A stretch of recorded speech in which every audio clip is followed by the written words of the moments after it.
بسم اللہ الرحمن الرحیم الحمد للہ رب العالمین والصلاة والسلام علی رسولہ الکریم وعلی آلہ وصحبہ اجمعین رب اشرح لی صدری ویسر لی امری واحلل عقدۃ من لسانی یفقہوا قولی وقال عز وجل فی القرآن المجید اعوذ باللہ من الشیطان الرجیم بسم اللہ الرحمن الرحیم والعصر ان الانسان لفی خسر الا الذین آمنوا وعملوا الصالحات وتواصوا بالحق وتواصوا بالصبر اما بعد۔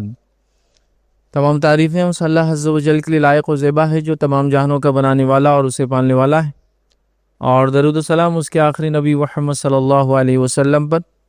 الحمدللہ ہم تمام مرد اور خواتین اس خطبہ جمعہ کے لیے جمع ہوئے ہیں۔ انشاءاللہ عزیز اس مختصر سے وقت میں جس ٹاپک پہ میں روشنی ڈالنے کی کوشش کروں گا وہ آج کا ہمارا عنوان ہوگا کہ ہم سے پہلے جو ایمان والے گزرے ہیں ان میں سے چند واقعات کو، یا جتنے واقعات بہرحال ہو سکتے ہیں اس میں سے رکھنے کی میں جو انشاءاللہ عزیز کوشش کروں گا۔ اصل مقصد اس واقعے کو یا ان واقعات کو رکھنے کا وہ یہ ہے کہ آج بچوں کی تربیت کا جہاں تک معاملہ ہے، وہ تربیت میں والدین ہونے کے ناطے، سرپرست ہونے کے ناطے، قوم کے ذمہ دار ہونے کے ناطے، مسجد کا امام ہونے کے ناطے، یا گھر کا ذمہ دار سرپرست ہونے کے ناطے ہم لوگ کمزور نظر آ رہے ہیں، یاد رکھیں۔ جس کے نتیجے میں جو واقعات رونما ہو رہے ہیں، پھر سوشل میڈیا ہے اور ساری برائیاں ہیں، پھر لوگ مختلف چیزوں کو الزام دیتے ہیں، حکومتیں فلاں کر رہی ہے، فلاں سوسائٹیاں فلاں کر رہی ہیں، فلاں تنظیمیں مسلمانوں کے خلاف ہے، فلاں ہیں۔ تو یہ تو بہرحال ایک نیکسٹ لیول کی چیز ہے، لیکن بنیادی چیز یہ ہے کہ کیا ہم نے وہ چیز دینے کی کوشش کی جو تربیت جس کو کہا جاتا ہے، پھر اس کے بعد ساری چیزوں کا ایفیکٹ ہوگا یا نہیں ہوگا، جس کو ہم کہیں گے کیا ہم نے جب جھاڑ لگایا تو کیا ہم نے اپنے جھاڑ کے پھل کو بچانے کے، پروٹیکشن کرنے کے لیے کوششیں کی۔ اس کے بعد آپ کہہ سکتے کہ چوڑیاں آ گئی، چوروں نے چرا لیا، موسم خراب ہے، پھل سڑ گئے، بیماریاں آ گئی پھلوں کو، تو پھل خراب ہو گئے، ٹھیک ہے۔ لیکن پہلا کوشچن یہ ہے، پہلا سوال یہ ہے کہ میں نے اور آپ نے، ہم نے خود پروٹیکشن کی، ہم نے خود بچانے کی پہلی وہ کوشش کی کیا اس کے اندر وہ ایمانی جذبہ ہم نے جگایا؟ کیا اس کے اندر وہ ہم نے شریعت کی محبت جگائی؟ کیا اس کے اندر ہم نے وہ جو ادب اور اخلاق اس کو دیے؟ ہاں، اس کے بعد بھی وہ بگڑ گیا، اس کے بعد بھی وہ ایمان میں کمزور رہا، اس کے بعد بھی وہ بے نمازی نکلا، اس کے بعد بھی فلاں ہوا، تو یہ سب سیکنڈری چیزیں ہیں۔ لیکن پرائمریلی ہم نے کیا کیا؟ نوح علیہ السلام اللہ کے برگزیدہ نبی، یاد رکھیں۔ آپ نے اپنے بچے کے اوپر انت تک محنت کی، لیکن اس کے بعد بھی ہم جانتے ہیں ان کا بچہ کافر نکلا۔ لیکن پہلی چیز تھی کہ نوح علیہ السلام نے اپنے بیٹے پر محنت کی، حتیٰ کہ آخر وقت تک وہ اس کو پکارتے اور آواز دیتے رہے کہ اے میرے بیٹے اس کشتی میں سوار ہو جا۔ بچہ کہہ رہا ہے کہ میں سب سے اونچے پہاڑ پہ چڑھ جاؤں گا، میں ادھر چلا جاؤں گا، ادھر چلا جاؤں گا۔ وہ کہہ رہے کہ آج کوئی بچنے والا نہیں ہے۔ بہرحال پھر بھی وہ ڈوب گیا، آپ کی آنکھوں کے سامنے ایک لہر آئی، چلا گیا، مر گیا، لیکن آپ نے کوشش کی۔ تو پہلی چیز یہ ہے۔ تو ہم لوگ یاد رکھیے، بڑا جس کو کہیں گے اہم مدعا اور اہم ٹاپک ہے۔ یقیناً آج کا عنوان ہمارا اولاد کی تربیت نہیں ہے، لیکن بچوں کے اندر وہ ایمانی جذبہ جگانا، ایمانی طور سے ان کو اتنا بلند کرنا، دینیات سے ان سے محبت پیدا کرنا، فرائض کی محبت ان کے دل میں ڈالنا، اسلامی شعار، علامت پہچان، کتاب اللہ، کعبۃ اللہ، یہ سب چیزیں اسلامی شعار، علامت پہچان ہوتی ہے، ان سے محبت ان کے دل میں ڈالنا، مسجد اللہ، اللہ کی مسجد ہے، یہ سب کیا پہلے بنیادی ہم نے محنت کی کیا؟ نتیجے پھر اخبارات کی شکل میں، خبروں کی شکل میں، واردات کی شکل میں، اب کیا بولیں گے اس سے زیادہ، یہ سب چیزیں پھر نظر آتی، یاد رکھیں۔ بہرحال تو آج تھوڑا سا میں اپنے آپ کو مخصوص رکھ رہا ہوں، اور خاص طور سے یاد رکھیں ہم نے بچوں کی تربیت میں، اپنی لڑکیوں کی تربیت پہ خاص طور سے دھیان دینے کی ضرورت ہے۔ اس کی وجہ یہ یاد رکھیے کہ آنے والی نسلیں، چاہے آپ کے بیٹے ہو، چاہے بیٹیاں ہوں، چاہے پوتے ہوں، چاہے پوتیاں ہوں، جن سے بھی پیدا ہوں گے وہ ایک عورت ہی ہوں گی، یاد رکھیے۔ تو ظاہر سی بات ہے اب ان کی تربیت کی اہمیت اور بڑھ جاتی ہے، ان کی تربیت کی اہمیت اور بڑھ جاتی ہے، اس لیے کہ یہ وجہ ہے، ریزن ہے دنیا کے اندر اگلی نسلوں کو لانے کے لیے۔ اب یہ جیسی ہوں گی تو اگلی نسلیں بھی ویسی ہونے والی، یاد رکھیں۔ جیسا انہوں نے تربیت پائی، یہ ویسی تربیت میں اپنی نسلوں کو پروان چڑھائیں گے۔ تو یہ بڑی اہم چیز ہے۔ تو ایک ہوا تربیت کا مرحلہ، چلیے کسی وجہ سے تربیت نہیں ہو پائی وغیرہ وغیرہ، ہم کسی کو دوش نہیں دیتے اور بلا نہیں کہتے، ایک الگ چیز ہے۔ لیکن اب سیلف موٹیویشن بھی بچوں کے اندر ہونا چاہیے کہ میں اب بالغ ہو گیا ہوں، چلو تربیت نہیں ہوئی لیکن اب میں بالغ ہو گیا ہوں، اور ایک لڑکا اور لڑکی یاد رکھیے، بالغ جو ہوتے وہ یاد رکھیے، وہ یہ ہے کہ ایک لڑکے کو احتلام ہو جائے وہ بالغ ہو گیا، ایک لڑکی کو حیض آ جائے بالغ ہو گئی، یا پھر شرمگاہ کے اطراف میں بال آ جائے بالغ ہو گئی۔ یہ بالغ ہونے کی یہ کنڈیشن ہی یاد رکھیے، اور ایسا نہ ہو اگر تو 15 سال اس کی ڈیڈ لمٹ ہوتی ہے، اینڈ لمٹ ہے، مطلب 15 سال میں تو سب بالغ ہو ہی جاتے ہیں، 15 سال جو لونار کیلنڈر سے ہوتے تو اپروکسیمیٹلی 14 سال اور کچھ مہینے ہوتے ہیں، جو کہ 150 دن اس میں کم ہو جاتے ہیں یاد رکھیے۔ بہرحال تو یہ ڈیڈ لمٹ ہو گئی کہ اتنے میں تو بچہ بالغ ہو ہی جاتا ہے، لیکن اس سے پہلے بالغ ہونے کی علامت ہے یہ سب چیزیں جو میں آپ کو بتا رہا ہوں۔ تو جب بچہ بالغ ہو گیا تو اس سے اس کی اب پوچھ ہونے والی ہے، اب ڈیپینڈنسی ختم ہوگی، ٹھیک ہے، والدین سے ہی پوچھوں گی تربیت وغیرہ کی، لیکن اب تو تم بالغ ہو گئے، تم کو شعور عقل آ گئی، اچھے اور برے کی تمیز جانتے ہو، گھاس اور سبزی میں فرق جانتے ہو، جس کو کہیں گے اچھی چیز اور غلاظت کے اندر ڈیفرنسیشن تم کو آتا ہے، دنیا کے اندر اپنی پسند ناپسند تم چیزوں کو پرکھتے ہو، کھانے کے اندر فلاں کھاتے ہو فلاں نہیں کھاتے ہو۔ تو اب تم نے کہ اپنے لیے آخرت کے لیے پروڈکشن کے لیے کچھ کیا، دنیا کے اندر پروڈکشن کے لیے جلد اچھی رہنے کے لیے فلاں کریم ہے، چہرہ اچھا رہنے کے لیے فلاں کریم ہے، آئی لیڈز چہرے کی وہ جو آنکھوں کے اوپر کیسے اس کے لیے ایک الگ کریم ہے، تو اس کی حفاظت کے لیے کوشش کی جا رہی ہے کہ دنیا کے اندر یہ اچھی رہے، تو کیا آخرت میں جہنم کے عذاب سے بچنے کے لیے کیا ہم نے پروڈکشن کے لیے کیا کیا؟ تو وہ تو ظاہر سی بات ہے، اب ایک زمانہ تو تربیت کا ہے، اس کے بعد خود کی پوچھے پھر ایک انسان کی، تو وہ بھی بے حد ضروری یاد رکھیں۔ تو لہٰذا ہمارے لیے یہ ایک ہائی ٹائم ہے یاد رکھیں جس سے ہم گزر رہے ہیں کہ اپنی نسلوں کی ہم تربیت کریں، اور جو بچے ہیں یاد رکھیے ان کو کہوں گا بالغ ہو گئے وہ خود اپنے آپ کو پریپیئر کرے، چونکہ اب اس کے بعد تمہارا سوال خود ہونے والا ہے، تم کو اس کا جواب دینا، جب تک بالغ نہیں تھے تو پوچھ نہیں ہونے والی بہت سارے اعمال کی، خاص طور سے فرائض جتنے بھی ہیں، لیکن ایک بار بالغ ہو گئے تو اب پوچھ چالو ہو گئی یاد رکھیے۔ تو ظاہر سی بات ہے اس بچے کو اپنی فکر بھی کرنا ہوگی، لیکن ظاہر سی بات ہے پہلے مرحلے میں والدین کو کرنا ہوگی۔ بہرحال آج کے اس خطبے میں آپ کے سامنے جو ہے ایک واقعہ رکھنے کی کوشش کروں گا۔ ویسے تو اللہ رب العزت نے اپنی کتاب میں کئی واقعات کو بیان کیا، ایمان والے واقعات ہے نا، اور بلکہ میں تو یہ کہوں گا قرآن کا اگر آپ پورا مطالعہ کریں تو قرآن صرف اور صرف انہی واقعات سے بھرا ہے کہ جو ایمان لائے ان کے ساتھ کیا ہوا اور جو ایمان نہیں لائے ان کے ساتھ کیا ہوا، پورا واقعہ یہ، یا جو ایمان لائیں گے ان کے ساتھ کیا ہوں گا اور جو ایمان نہیں لائیں گے ان کے ساتھ کیا ہوں گا۔ دیکھیے آپ پڑھیے، جو ایمان لائے جو ایمان نہیں لائے، ایمان والے اور کافر اور منافق، تو یہ ہے نا، مطلب ایمان لائے تو کیا ہوں گا، نہیں لائے تو کیا ہوں گا، یا ایمان لانے والوں نے ایمان لایا تو ان کے ساتھ کیا ہوا، اور جن کو ایمان کی دعوت دی گئی نہیں لائے تو ان کے ساتھ کیا ہوں گا یا کیا ہوا دنیا میں۔ فلاں نبی آئے فلاں قوم میں دعوت دی، ایمان لائے جنت چلے گئے، ایمان نہیں لائے عذاب آیا، تو واقعہ یہی ہے، پورا قرآن اسی سے بھرا پڑا جاتا ہے۔ تو اللہ رب العزت اپنی کتاب میں واقعات کو بیان کرتا ہے، یہ واقعات اس لیے بیان کرتا ہے کہ ان واقعات سے ہم سبق اور نصیحتیں حاصل کریں یاد رکھیں، اور اس کے ساتھ ساتھ یاد رکھیں نبی اکرم صلی اللہ علیہ وسلم نے بھی اپنی کتاب کے اندر یاد رکھیں کچھ واقعات کو بیان کیا، اور بہت مختصر سے وہی واقعات ہیں، کچھ بہت لمبے بھی یاد رکھیں، جس میں سے چند واقعات تو میں آپ کے سامنے آلریڈی پچھلے جمعہ کے خطبات کے اندر ان واقعات کو ہم نے دیکھا، جیسے اصحاب اخدود کا ایک واقعہ میں نے رکھا تھا، بہت لمبا واقعہ تھا لیکن بہت ایمان افروز، ایمان کی دلالت کرنے والا، ایمان جگانے والا، سبحان اللہ، بہت عجیب و غریب واقعہ تھا۔ بہرحال تو اللہ کی کتاب میں کچھ واقعات ہیں، نبی اکرم صلی اللہ علیہ وسلم کے احادیث کے اندر کچھ واقعات بھر لاتے ہیں۔ ان واقعات کا مقصد ہوتا ہے کہ ہم اس سے عبرت حاصل کریں، سبق حاصل کریں، نصیحت حاصل کریں، گائیڈنس حاصل کریں، حوصلہ افزائی ہو ہماری، مطلب ایک آدمی کو جذبہ آتا ہے کہ حوصلہ بڑھتا ہے اس کی فلاں کام کرنے کا، یہ آئیڈیل اور ایگزامپلس ہم کو ملتے ہیں، ہے نا، آدمی دیکھتا ہے کہ مجھے ایسا بننا ہے، اور آئیڈیلس اور ایگزامپلس کی تو پوری ہیومینٹی کو ضرورت ہے یاد رکھی۔ اچھائی کی تعلیم تو بہت ساری کتابوں میں بہت سارے مذاہب میں موجود ہیں، لیکن ان کے پاس کوئی ایگزمپلری فگر نہیں ہے جس کو دیکھ کر وہ عمل کر سکے کہ ایسا بننا ہے۔ ہمارے پاس کتاب اللہ بھی ہے، سنت رسول اللہ بھی ہے، اور نبی اکرم صلی اللہ علیہ وسلم کا پورا نمونہ ہے جو ایگزمپلری فگر ہے یاد رکھیے۔ اگر کسی کو دیکھنا ہے اس شریعت پہ کیسا چل رہا ہے تو اس شخصیت کو دیکھنا پڑے گا۔ تو لوگوں کے پاس ایگزامپلس موجود نہیں ہیں، ہمارے پاس ایگزامپلس ہی موجود ہے۔ پھر نبی اکرم صلی اللہ علیہ وسلم کو جن لوگوں نے دیکھا اور ایمان لائے، صحابہ کی ایک بڑی جماعت جو 1.5 لاکھ کے قریب صحابہ آتے ہیں روایتوں کے اندر، یاد رکھیں ایگزمپلری فگرز کی مطلب کوئی کمی اس قوم اور امت کے پاس باقی نہ رہی یاد رکھیں۔ لیکن افسوس کی بات ہے ان واقعات کو ہم نہ پڑھ رہے ہیں نہ سمجھنے کی بہرحال کوشش کر رہے ہیں، تو ہمیں چاہیے کہ ان واقعات کو پڑھیں، ان کو جانیں اور وہ یاد رکھیں، اس کو سمجھیں۔ اب آئیے میں یاد رکھیے ایک مسلم خاتون کا واقعہ آپ کے سامنے رکھنے کی کوشش کروں گا آج، جو اس امت سے ان کا تعلق نہیں یاد رکھیے، ہم سے پچھلی امتوں میں وہ گزری ہے یاد رکھیے، اور نبی اکرم صلی اللہ علیہ وسلم نے چونکہ اس واقعے کو ہمارے سامنے بیان کیا تو واقعہ بہرحال ہم تک پہنچتا ہے یاد رکھیے، اور یہ واقعہ بڑا عجیب و غریب ہے اپنے آپ میں یاد رکھیے۔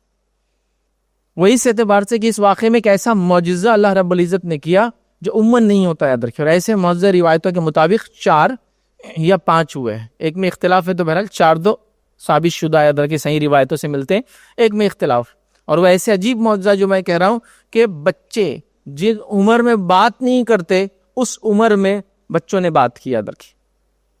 جس کے اندر پہلا واقعہ تو آپ سب جانتے ہیں عیسیٰ علیہ السلام کا ہے. عیسیٰ علیہ السلام جس عمر میں تھے بچے اس عمر میں بات نہیں کرتے، لیکن آپ نے بات کی، اپنی ماں کی پاکیزگی کی گواہی دی اور اس کے ساتھ ساتھ بنی اسرائیل کو دعوت دی اور بتایا کہ میں بڑا ہو کر اللہ کا نبی بننے والا ہوں، ہے نا. تو یہ ہو گیا ایک بچہ جو بچپن میں بولا جب بچے بولتے نہیں. ایک معجزہ تھا تاکہ مریم علیہ السلام کی عفت پاک دامنی پہ جو الزام تھا اس کو اللہ تعالیٰ دور کرے، چونکہ آپ ایک معجزہ ہیں. دوسرا واقعہ یاد رکھیے جریج کے واقعے میں تھا، جو ہم نے یہ واقعہ پورا دیکھا تھا اس سے پہلے. بچے جس عمر میں نہیں بولتے، ایک اللہ کے نیک بندے تھے ولی اللہ جس کو کہیں گے، تو وہ ایک مرتبہ بس اپنی عبادت کر رہے تھے. بہرحال واقعے کی تفصیلات کا وقت نہیں ہے، کسی وجہ سے ماں کی بددعا لگی، اور اس واقعے کو ہم نے ماں کی دعا اور بددعا کا اثر خطبہ لیا تھا، اس میں رکھا تھا. تو بہرحال ماں نے بددعا دے دی کہ تو بری عورتوں کا منہ دیکھیے. ایک عورت نے ان پہ الزام لگا دی، اس کو اولاد ہوئی. لوگوں نے کہا کس کی اولاد؟ کہا جریج کی اولاد ہے. اب یہ بیچارے اللہ کے ولی، انہوں نے بہرحال اس کو کبھی دیکھا نہ اس کو کبھی چھوا نہ اس کو جانتے تھے. اب بہرحال سارا واقعہ ہو گیا. اس کے بعد اللہ رب العزت نے، چونکہ اب ظاہر سی بات ہے اپنے نیک بندے کو اللہ کو بچانا تھا، اس بچے کو زبان دی اور اس بچے نے کہا کہ میرے والد جریج نہیں بلکہ وہ چرواہا ہے. اور اس طرح سے اللہ رب العزت نے اپنے نیک بندے کو بچا لیا. تو یہ دوسرا واقعہ تھا. تیسرا واقعہ یاد رکھیے جو جس عمر میں بچے بات نہیں کرتے، پالنے میں انفینٹ کچھ دنوں کا بچہ جو بات نہیں کرتا ہے، اس واقعے میں سے ایک واقعہ یاد رکھیے اصحاب اخدود والا واقعہ ہے، جو ہم نے اس سے پہلے بہت تفصیل میں لیا تھا. وہ بچہ جو ایمان لایا تھا، پھر اس نے لوگوں کو ایمان کی دعوت دی، ہے نا. پھر اس کے بعد بادشاہ نے اس کو پکڑا اور بہرحال وہ قتل نہیں ہو رہا تھا، تو اس نے کہا کہ مجھے ایک اونچے پہاڑ پہ لے جائے اور سب پورے گاؤں اور بستی اور شہر یا ملک کو جمع کرے، اور پھر میرے اللہ کے نام سے جو اس لڑکے کا رب ہے، بسم اللہ رب الغلام، اس کلمے کے ساتھ تیر چلائے اور میرے سر پہ چلائے تیر. اور بادشاہ نے ویسے ہی کیا، سر پہ تیر چلایا، بچہ مر گیا. لیکن قوم سمجھ گئی، یہ بچہ کو پہلے مارنے کی بڑی کوشش کی گئی لیکن وہ مرا نہیں تھا. قوم چلا اٹھی، آمنت برب الغلام، ہم ایمان لائے لڑکے کے رب پر. اور پوری کی پوری بستی ایمان لائی. لیکن بادشاہ نے بڑے بڑے گڑھے کھدوائے، ہر بستی اور ہر گاؤں سے لوگوں کو بلایا، جو اللہ پہ ایمان کا بولتا اس کو اس آگ میں پھینک دیا جاتا، اور جو ایمان سے انکار کرتا اس کو چھوڑ دیا جاتا. ایک عورت تھی جو آئی اپنے ننھے سے دودھ پیتے بچے کو، مطلب انفینٹ تھا، بہت چھوٹا بچہ، اور اس کو گھبراہٹ ہوئی اپنے لیے نہیں، اپنے بچے کے لیے کہ کیا کروں اس کا، یا کچھ سوچ رہی کچھ بول دوں ایسا کہ بچ جاؤں. تو اللہ نے بچے کو زبان دی، اس نے کہا ماں تو حق پر ہے اور کود جا، اور وہ عورت آگ میں کود گئی. تو یہ بچہ بھی بولا. چوتھا بچہ یاد رکھے جو بولا، اس کا واقعہ میں آج آپ کے سامنے رکھوں، اور وہ بچہ ہے فرعون کی بیٹی کی ایک خادمہ تھی، یاد رکھیے، جو اس کے بالوں کو سنوارا کرتی تھی، ہیئر ڈریسر تھی وہ اس کی، یاد رکھیے بادشاہوں کے پاس ہوتے، یاد رکھیے. اس کا واقعہ عجیب و غریب واقعہ یاد رکھیے. تو اس میں بھی ایک بچے نے بات کی.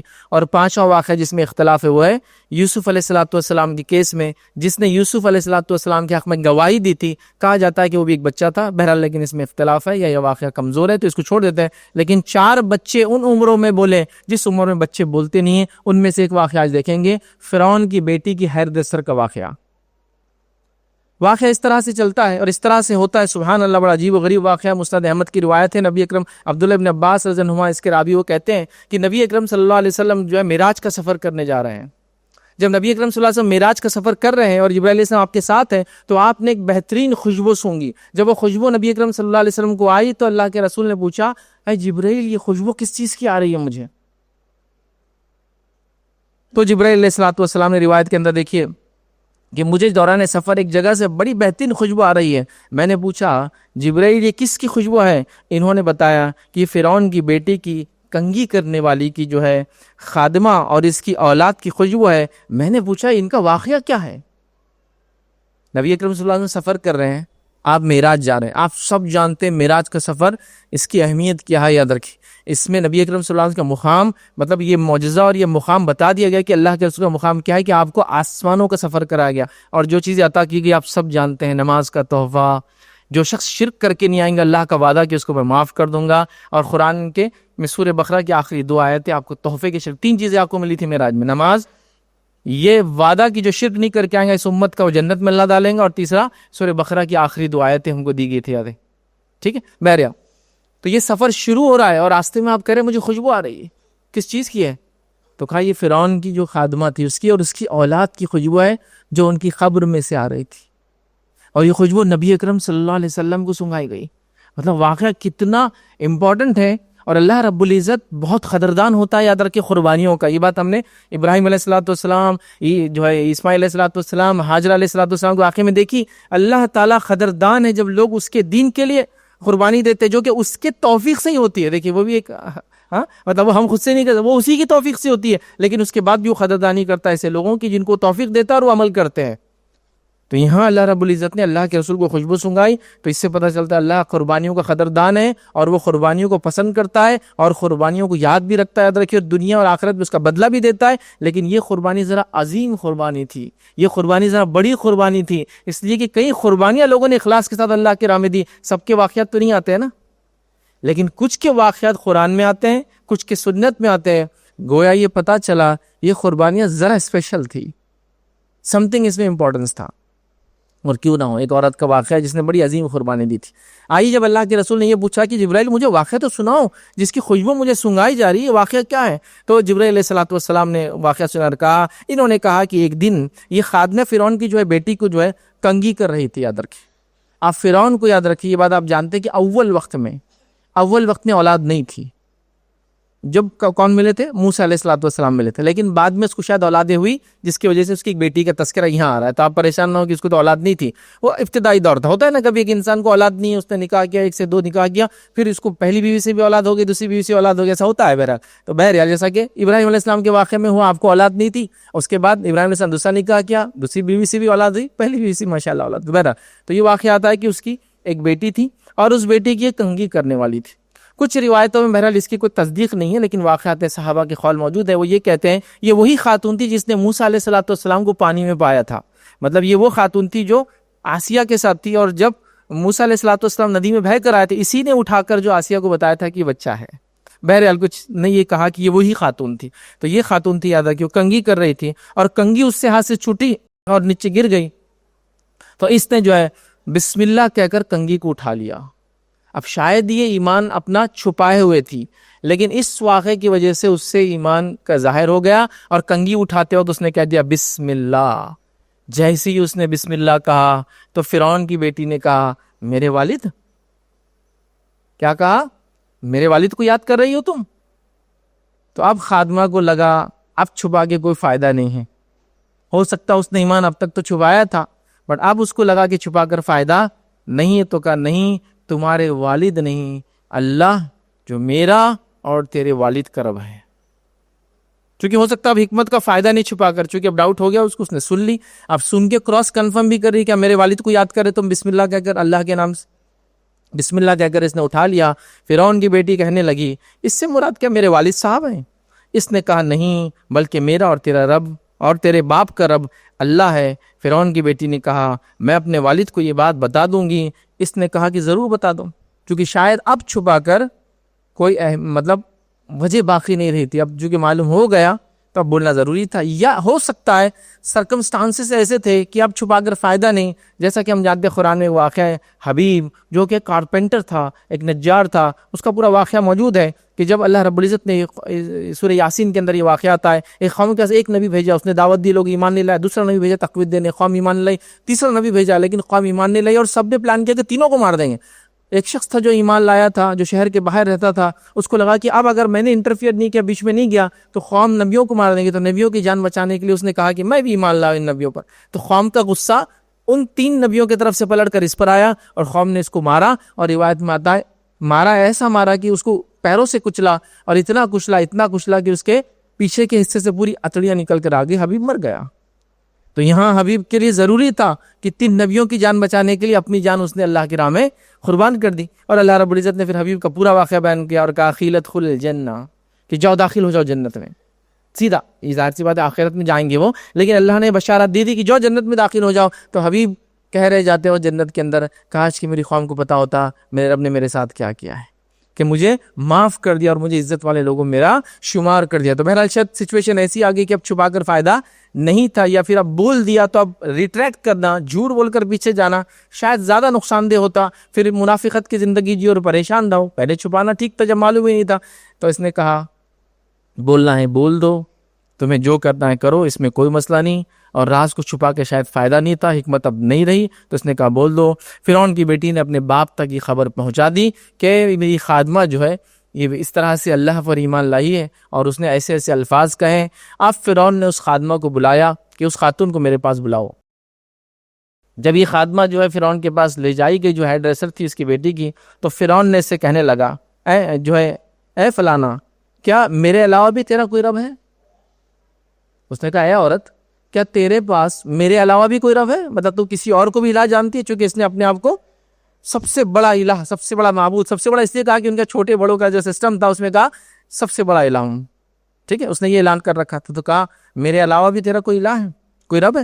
اس نے کہا ہاں, میرا اور تمہارا رب اللہ ہے. یہ سن کر فرعون حکم دیا اور کہا تانبے کی ایک بڑا جو ہے گائے تیار کی جائے. اب یہ کیا سچویشن, یہ کیا معاملہ ہوگا ہم کو نہیں پتا, لیکن کچھ باتیں تاریخی حوالوں سے ملتی ہے کہ رومنز کے اندر ایک سزا دینے کا طریقہ تھا. وہ تانبے کا ایک گائے یا بیل بناتے تھے, اس کے نیچے آگ لگاتے تھے, پھر انسان کو اس کے اندر کھول کے ڈالتے تھے, اور وہ انسان تڑپتا تھا اور اس کے منہ میں ایک سوراخ تھا جس سے آواز باہر آتی تھی, اور وہ لوگ بیٹھ کے اس کو انجوائے کرتے تھے. یہ سزا ان کو دی جاتی جو پولیٹیکل پریزنر ہوتے, سیاسی طور سے ان کے مخالفین ہوتے, مذہبی طور سے کوئی نئی بات لاتے تو ان کو کیا. اور ایسا عیسائیت جب عیسیٰ علیہ السلام کے ماننے والے پہنچے دنیا میں تو ان کے ساتھ بھی کیا جاتا تھا, واللہ عالم بہرحال. لیکن اس نے کہا کہ ایک جو ہے روایت کے اندر آتا ہے کہ تو جو ہے اس نے سن کر فرعون نے تانبے کا ایک گائے بنانے کا حکم دیا. شاید یہ وہی گائے جو سزا کے طور پر استعمال کی جاتی تھی, یا کوئی الاؤ تھا, یا کوئی شاید بڑا کوئی ایسا کنٹینر تھا جس میں کوئی تیل یا آگ ہوتی تھی جو گائے کی شکل میں تھا, واللہ عالم. تو اس نے کہا کہ ایک گائے تیار کی جائے جو شاید اس زمانے کی سزائیں ہوا کرتی تھی. بنانے کا حکم دیا اور اسے خوب دہکانے کا حکم دیا. اس کے بعد حکم دیا کہ اس کو اور اس کی اولاد کو اس کے اندر پھینک دیا جائے. حکم آیا کہ اس کو اور اس کی اولاد کو پھینک دیا جائے. لیکن یہ خاتون ظالم اور جابر کے سامنے بھی حق بات کہنے سے پیچھے نہیں ہٹی اور وہاں ڈٹی رہی, اور ایک بہت ہی عظیم قربانی دی, جس قربانی کی وجہ سے اللہ رب العزت نے اس واقعے کو خاص مقام دیا کہ اپنے نبی کی زبانی ہم تک اس واقعے کو پہنچا دیا. اب خادمہ نے کہا, یا سزا کی باری آئی کہ مجھے آپ سے ایک کام ہے. فرعون سے کہا کہ مجھے آپ سے ایک کام ہے. فرعون نے پوچھا کہ کیا کام ہے؟ تو اس نے کہا کہ میری خواہش یہ ہے کہ جب ہم جل بھون کر کوئلہ بن جائے, میں اور میرے بچے, تو ایک چیز یہ کرنا کہ ہم سب کو اکٹھے ایک کفن میں ڈالنا, ایک کپڑے میں ڈالنا, اور ہم کو ایک ساتھ دفنانا جہاں بھی تم کرو گے. فرعون نے کہا ٹھیک ہے, یہ ہم پر وعدہ رہا تمہارا, مطلب یہ تو ہم کر دیں گے تمہارے ساتھ مرنے کے بعد. اس نے یہ وعدہ مرنے سے پہلے لے لیا. اس کے بعد وہ الاؤ دہکایا گیا, وہ جانور کے اندر جو بھی آگ لگائی گئی. اس کے بعد فرعون نے اس عورت کو سزا نہیں دی, کہا اس کے پہلے ایک بچے کو اندر ڈالا جائے. اب سے کتنے بچے تھے روایت میں تو بہرحال موجود نہیں, لیکن زیادہ بچے تھے, یہ بات تو طے ہے. ایک بچے کو اندر ڈالا جائے تاکہ یہ دیکھے اس کی تڑپ, اس کی تکلیف, اور اس کے بعد ہو سکتا ہے ایمان سے پھر جائے اور مجھ کو رب مان لے. چونکہ ظاہر سی بات ہے ایک آدمی کی بغاوت سے ہو سکتا ہے کئی لوگ باقی بن جائے. بہرحال ایک بچے کو ڈالا گیا, اس نے صبر کیا. اس کے بعد اس کے اور بھی بچوں کو ایک کے بعد ایک اس کی نظروں کے سامنے اس الاؤ میں اس آگ میں ڈال دیا گیا. سارے مر گئے. اب اس کی باری آئی. اس کے پاس ایک بچہ تھا جو لڑکا تھا اور دودھ پیتا اس کے سینے سے لگا ہوا تھا. مطلب اس کے کئی بچے تھے جس میں سے یہ بہت چھوٹا بچہ تھا, اور کتنے بچے جلائے کہ نہیں معلوم, لیکن ایک سے زائد بچے تو یہ بات تو طے ہے. اس کے بعد جو جمع کر کے دفن کر دینا. فرعون نے کہا کہ یہ تمہارا ہم پر حق رہا وعدہ کیا. اس کے بعد فرعون نے پہلے اس کے بچوں کو اس میں آگ میں جھونکنے کا حکم دیا. چنانچہ اس کی آنکھوں کے سامنے اس کے بچوں کو ایک ایک کر کے دہکتے ہوئے اس تنور میں ڈال دیا گیا. اور اس کے بعد یہاں تک کہ جب اس کی باری آئی تو اس کا ایک شیرخوار بچہ تھا, اور وہ اس کی وجہ سے ذرا ہچک رہی تھی کہ کیا کروں, اپنے لیے نہیں, اس بچے کے لیے کہ شاید بچے کی جان بچہ ہے, بہت چھوٹا ہے. تو اللہ رب العزت نے یہاں اللہ کی قدرت نظر آئی, کہ معجزہ نظر آیا. اللہ نے اس بچے کو زبان دی اور یہ معجزہ ہوا, اور وہ شیر خوار بچہ بول اٹھا, اماں جان بے خطر اس میں کود جائیے, بلا خوف آپ اس میں کود جائیے. اور فرمائے کیونکہ دنیا کی سزا آخرت کے عذاب سے بڑی ہلکی ہے. دنیا میں جو آگ میں تم ڈالی جاؤں گی یہ بہت ہلکا ہے آخرت کی آگ سے. چونکہ اگر تم پھر گئی, ہو سکتا ہے ایمان سے پھر جاؤ, تو آخرت میں جہنم میں جاؤں گی. تو دنیا کی یہ سزا آخرت کے مقابلے میں ہلکی ہے. بچے کو جیسی اللہ نے زبان دی, اس نے جیسے یہ بات سنا, اس نے جو ہے آگ میں اس عورت نے پھر چھلانگ لگا دی. چونکہ ظاہر سی بات اس کو ڈالا جا رہا تھا, اس نے آگ میں چھلانگ لگا دی اور وہ سب جل کے ختم ہو گئے. ختم ہونے کے بعد جو فرعون نے وعدہ کیا تھا اس نے اپنے وعدہ پورا کیا, ان تمام کی جلی ہوئی ہڈیوں کی جگہ جمع کیا اور دفنا دیا, جس کی خوشبو نبی اکرم صلی اللہ علیہ وسلم نے معراج کے سفر کے اندر اس خوشبو کو جو ہے محسوس کیا. تو یہ واقعات ہے خاتون کا اور اس کے پورے خاندان کا جو اللہ کے راہ میں انہوں نے قربانیاں دے دی, یاد رکھی. یہ خواتین کے واقعات ہیں, اور خاص میں نے جو شروع میں کہا کہ عورتوں کو ان واقعات کو سننے اور سمجھنے کی بے حد ضرورت ہے. حالانکہ اس کے اندر ایمان کا واقعہ سب کے لیے تھا, مردوں کے لیے بھی عبرت ہے, عورتوں کے لیے بھی عبرت ہے, بچوں کے لیے بھی عبرت ہے, بڑوں کے لیے بھی عبرت ہے, بوڑھوں کے لیے بھی عبرت ہے, سب کے لیے یاد رکھے. لیکن خاص طور سے اس خاتون کی قربانی نے کی. اور یہ بچے جو بول پڑے نا, اس کے اندر یاد رکھے مریم علیہ السلام کی قربانی کو یاد کرو, ہاں, اس خاتون کی قربانی کو یاد کرو. اصحاب اخدود کی بھی ایک عورت تھی, یاد رکھے, اس کی قربانی کو یاد کرو. اور امت مسلمہ کے اندر کئی خواتین جو اس سے پہلے ہمارے مطلب اللہ کے رسول صلی اللہ علیہ وسلم سے پہلے اور نبی اکرم صلی اللہ علیہ وسلم کے زمانے میں اور نبی اکرم صلی اللہ علیہ وسلم کے زمانے کے بعد سے لے کر آج تک عورتیں قربانی دے کر دیتی آئی, ان قربانیوں کو ہم یاد کریں.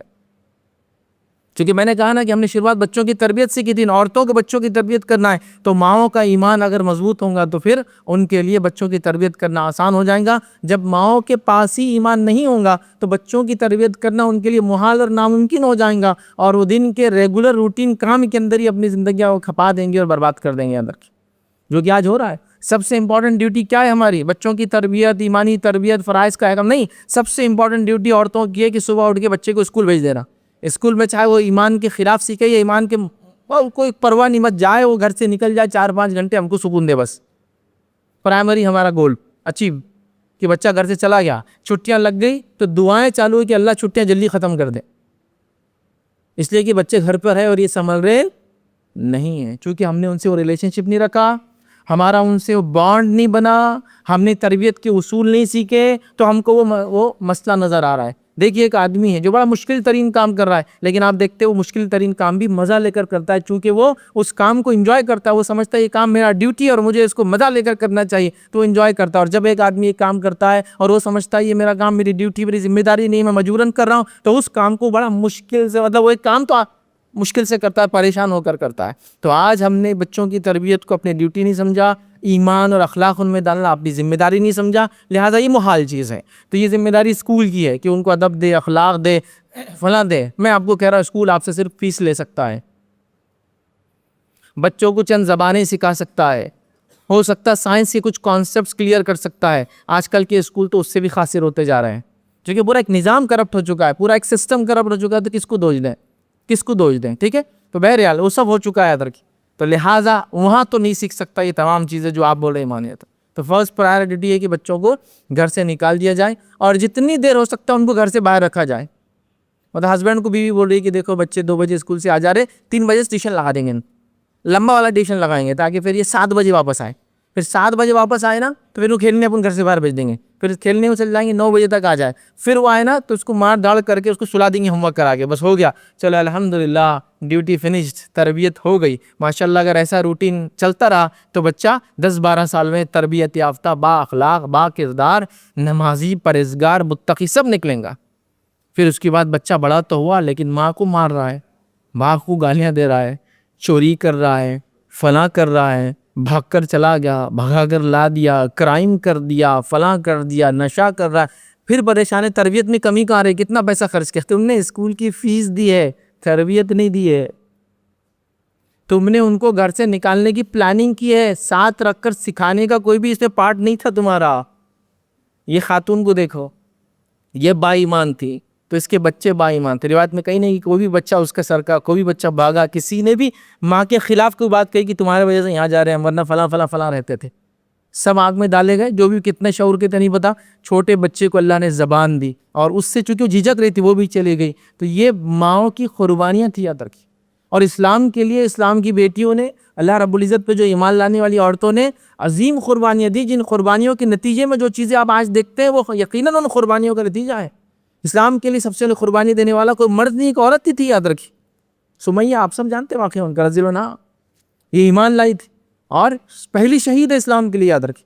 بلکہ نبی اکرم صلی اللہ علیہ وسلم ایمان لانے والا پہلا انسان کوئی مرد نہیں تھا, وہ ایک عورت ہی تھی آپ کی بیوی خدیجہ. لیکن وہ ہم کیا کرتے, پہلی عورت, پہلا مرد, پہلا بچہ, پہلا فلاں. ویسے نہیں کرنا چاہیے. وہ پہلا انسان خدیجہ, دوسرا انسان علی, دوسرے انسان ہے وہ بچے تھے الگ بات ہے, وہ ایسا بچہ بڑا کرنے میں سب وہ چل رہا ہے, رینکنگ کے اعتبار سے وہ دوسرے نمبر پہ آتے, اس کے بعد سارے لوگ ہیں ادھر کی. تو یہ بات ہم کو پتہ چلتی ہے. تو یہ جو تھی عورتوں کی قربانیاں تھی ادھر کی, جنہوں نے فن میں, ہنر میں, دینی تعلیم دینے میں, بچوں کی تربیت کرنے میں, باپ کے گھر سے دور رہنے کے باوجود بھی ان کے حلال روزی کو صحیح جگہ لگا کر بچوں کو ایجوکیٹ کرنے میں, حافظ قرآن بنانے میں, عالم دین بنانے کے اندر, اسلام کے لیے کوشش کرنے والا, اسلام کے لیے سب کچھ قربان کرنے والا, اور بڑے بڑے علامہ اور فہامہ ان کو بنا. یہ ماؤں کی تربیت کا نتیجہ تھی. جب یہ تربیت کا پارٹ ماؤں کے پاس سے ختم ہو گیا تو امت جو حال آج دیکھ رہے ہیں وہ ہونے والا ہے, اور حال بد سے بدترین ہوگا. ایک مرد کے کسی برے کام کرنے سے ایک خاندان, ایک فرد بدنام ہوتا ہے, لیکن عورت کے برے کام کرنے سے ایک قوم, ایک نسل, ایک برادری, ایک دین بدنام ہوتا ہے. یہ بڑی اہم چیز ہے اگر کی. اسی لیے تو لوگ اتنا سینسیٹیو لیتے ہیں نا, عورت کا مسئلہ ہے, لڑکی کا مسئلہ ہے, چاہے کسی قوم کا ہو, ایسے ہی ہوتا ہے. کیونکہ ان سے آنے والی بدنامیاں بہت بری ہے, چونکہ یہ اتنی اہمیت کی حامل ہے. میں یہ بولنا چاہ رہا ہوں, جب ایک اہم چیز ہوتی ہے اور وہ خراب ہوتی ہے تو نقصان بھی اتنا بڑا کرتی ہے, اور اگر صحیح چلتی ہے تو فائدہ بھی اتنا زیادہ کرتی ہے. تو اہمیت کی وجہ سے کہا جا رہا ہے, میں کسی کو نیچے دکھانے کے لیے کہ اسلام میں ایک جینڈر کم ہے, ایک جینڈر, ویسا نہیں. آپ کا امپورٹنس اتنا زیادہ ہے تو سمجھو اس کو, غیرت اختیار کرو, ایمان کو سمجھو. ایمان کے لیے اس خاتون نے اپنی جان دے دی, ہنستے ہنستے جان دے دی, یہ کہہ سکتا ہوں. اور ہم ایمان پر رہ کر چند اعمال کرنا بھی محال ہے, اور پھر جب اس عورت کے لیے جس کے لیے آج وہ لڑکی ہے چند اعمال کرنا محال ہے, تو جب یہ ماں بنیں گی تو کیا تربیت کریں گی. مطلب ایک پورا کرپٹ سسٹم سوسائٹی کے اندر چالو ہو چکا ہے, یاد رکھیے. اور اس کے لیے میں کسی خاتون کو ذمہ دار نہیں ٹھہراتا ہوں, میں گھر کے ذمہ دار مرد کو ذمہ دار ٹھہراتا ہوں کہ تمہاری بچیاں تمہارے سامنے تھی, تم نے ان کی تربیت کے لیے کیا محنت کی, تم ذمہ دار ہو, تم ذمہ دار ہو. کیونکہ جب مرد کرپٹ ہوتے ہیں تو عورتیں کرپٹ ہوتی ہے, یاد رکھیے. تو ایک باپ ہونے کے ناطے آپ نے کیا تیاری کی بچی کے لیے, کیا تعلیم دی اس کو, کیا سکھایا اس کو دین کے بارے میں, کیا دیا اس کو. میں نے اس کو اسکول میں ڈالا, پھر وہی لا کے آپ بات کر رہے ہیں.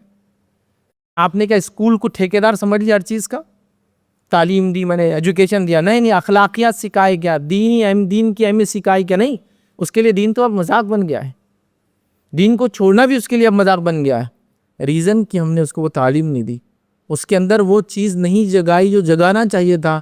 اور اگر وہ چیز اس میں جگا دیتے تو آنے والی نسلوں کے اندر ریفلیکٹ ہوتی اور چھلکتی.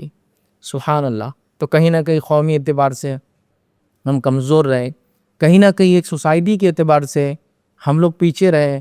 نتیجتاً وہ قربانی دینے والی خواتین نظر نہیں آ رہی, اس لیے کہ وہ تربیت کرنے والے والدین نظر نہیں آ رہے ادھر. تو لہٰذا بس آج کے اس خطبے کا مقصد یہ تھا کہ ہم سوسائٹی کے اندر خاص طور سے خواتین اپنا کردار پہچانیں, اور وہ کردار پہچان کر دیندار, با اخلاق, با کردار خاتون بنے. اور یہی بات, یہی میسج آنے والی نسل در نسل لوگوں کو دیتے رہیں, تو پھر ایک نسل ہمارے سامنے وہ نظر آئیں گی جو واقعی میں با اخلاق, با کردار, دیندار, نمازی, پرہیزگار, روزدار, جو آپ بولتے ہو نظر آئیں گے. اگر ویسا نہ ہوا تو پھر یہ نہیں ہو سکتا. اور اسی کے تھوڑا سا جذبہ جگانے کے لیے میں نے آج یہ فرعون کی بیٹی کی بال سنوارنے والی کا واقعہ بہرحال آپ کے سامنے رکھا. اسی پر اپنی بات کو میں ختم کروں گا. اللہ رب العزت سے دعا ہے کہ اللہ سبحانہ تعالیٰ ہم تمام کو ایمان کو سمجھنے کی, اس پہ عمل کرنے کی توفیق عطا فرمائے. اللہ رب العزت جب تک ہمیں زندہ رکھے, ایمان و اسلام پر زندہ رکھے, خاتمہ ہمارا ایمان کرو. وآخر دعوانا ان الحمد للہ رب العالمین. سبحان ربک رب العزت عما یصفون وسلام علی المرسلین والحمد للہ رب العالمین.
السلام علیکم. آپ بھی ہمارے اس کام میں تعاون کریں اپنی زکات و صدقات کے ذریعے. ڈونیشن ڈیٹیلز کے لیے ڈونیٹ پر کلک کریں. اگر آپ کو ہمارے ویڈیوز پسند آئے ہیں تو اسے شیئر کریں اور سب کے حقدار بنیں. روزانہ ہمارے ویڈیوز کو پانے کے لیے ہمارے یوٹیوب چینل کو سبسکرائب کریں اور بیل آئکن دبائیں. ہم سے دیگر سوشل میڈیا پر جڑنے کے لیے ویڈیو میں دیے گئے آئی ڈی کو سرچ کریں. جزاک اللہ.